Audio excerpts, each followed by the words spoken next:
ప్రభుత్వం ఎంత దుర్మార్గంగా తయారైందంటే ఏదో ఒక నియంతృత్వ పరిపాలనలాగా బిహేవ్ చేస్తూ ఉంది ఈ ప్రభుత్వం. చంద్రబాబు నాయుడు గారు కానీ ఆయన కుమారుడు కానీ అసలు ఈ రాష్ట్రంలో ఒక రాజ్యాంగాన్ని అమలు చేస్తున్నారా అని మాకు అనుమానంగా ఉంది.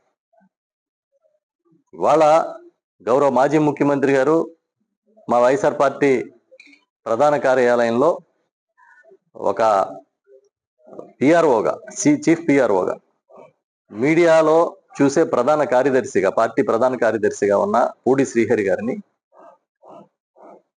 ఒక రౌడీలు ఎత్తుకుపోయినట్టుగా, ఒక ప్రైవేట్ గ్యాంగ్ ఎత్తుకుపోయినట్టుగా పోలీసులు తీసుకెళ్లిపోయారు. జగన్మోహన్ రెడ్డి గారికి మీడియా వ్యవహారాలు చూసే ఒక నాయకుడిని కేవలం ఒక ప్రైవేట్ గ్యాంగ్లు ఎలాగ ఎత్తుకుపోతాయో అలాగా జీప్లో తీసుకుని వెళ్ళిపోయారంటే అసలు ఈ రాష్ట్రంలో శాంతి భద్రతలు ఉన్నాయా? నిజంగా ఏదైనా కేసులు పెడితే, అరెస్టులు చేస్తే కనీసం వాళ్ళ బంధువులకి, వాళ్ళ స్నేహితులకో ఇన్ఫర్మేషన్ ఇవ్వాలి.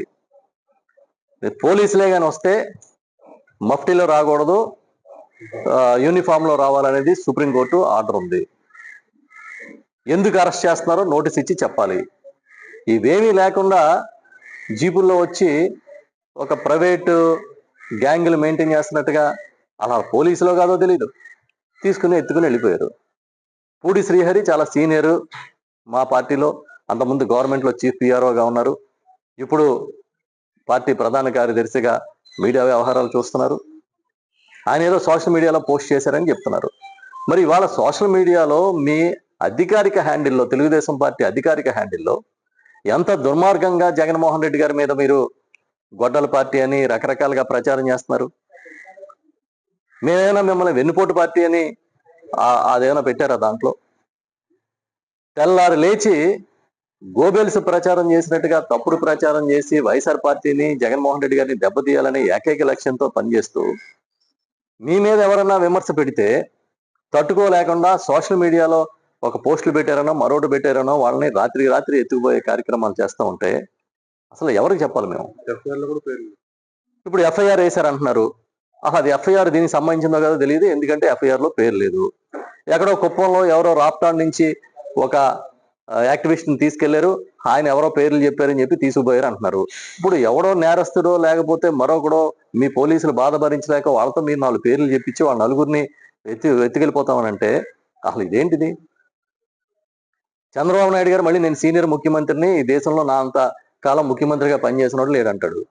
మరి ఇది చంద్రబాబు నాయుడు గారి కార్యక్రమమా, లేకపోతే లోకేష్ గారి కార్యక్రమమా, లేకపోతే హోంమంత్రి గారి కార్యక్రమమా? ఒకవేళ ఇవే సాంప్రదాయాలు మీరు తీసుకొస్తే రేపు భవిష్యత్తులో ఇప్పుడు పూడి శ్రీహరి గారిని ఏ విధంగా అయితే మీరు తీసుకెళ్లారో, లేకపోతే మా దగ్గర ఇంకా కొంతమంది నాయకులను అర్ధరాత్రి పూట అపరాత్రి పూట ఏ విధంగా మీరు తీసుకెళ్లారో, లేదంటే అంబటి రాంబాబు గారి మీద, జోగి రమేష్ గారి మీద ఏ విధంగా దాడులు చేశారో, ఇవే సాంప్రదాయాలను మీరు సృష్టిస్తే ఇవి ఆనవాయితీలుగా మారిపోవని ఏమన్నా డౌటా? తప్పు కదా ఇది? మీరే అబద్ధాలు సృష్టించి మీరు ఎదురు పార్టీ మీద బురద జల్లి వ్యక్తిత్వ హననం చేస్తూ, జగన్మోహన్ రెడ్డి గారి మీద జరిగినంత వ్యక్తిత్వ హననం ఈ దేశంలో ఏ నాయకుడి మీద జరుగుతుందా? జగన్మోహన్ రెడ్డి గారిని మీరు ఎంత దుర్మార్గంగా చిత్రీకరించాలనే ప్రయత్నం ప్రతిరోజు చేస్తూనే ఉన్నారు కదా.